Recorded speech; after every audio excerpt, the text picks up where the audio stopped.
you and I sat down in January of 2009 before you had kicked off your campaign for mayor. You described campaigning as a combination of a job interview and a bad blind date that goes on and on and on for months and months.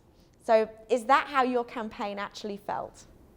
They all feel like that. There are highs and lows in a campaign, but essentially what you're doing night after night, day after day, is going out and selling yourself. It's a singular product you're selling, and you're constantly introducing yourself to strangers and trying to make an impression.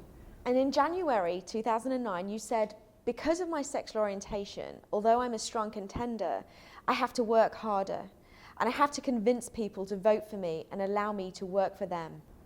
How hard was it? This was a difficult campaign. It was an expensive campaign. Ended up spending about $4 million on the race. So a lot of what I did over the year of campaigning was raise money. And that was just a huge lift to have to raise that amount of money. But because I've been elected before and voters were familiar with me, I did start from some advantage, which is that voters had a good impression of me. I had very high favorables and high name ID. We tested negative messages against me. We did our own polling where we drove down on negative messages, and if the only message people hear is, well, this is a lesbian candidate for mayor, I was going to lose. But if they heard Annise Parker has a position on public safety, she has a position on air quality, on balancing the budget, on immigration, all of these things. And of course you already know she's a lesbian, you've already voted for her before knowing that. And we just go on that's a different dynamic with the voters.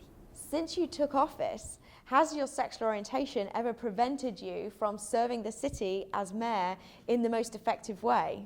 No, I have enjoyed all the duties and responsibilities of mayor, and work hard every day to make this city better.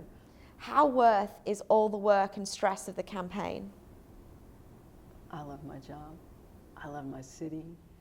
I am honored to have the opportunity to guide Houston's future, and everything that I've gone through in all the previous campaigns are worth what it feels like to be in this chair, in this office today. Well, we're thrilled you're there. So thank you very much.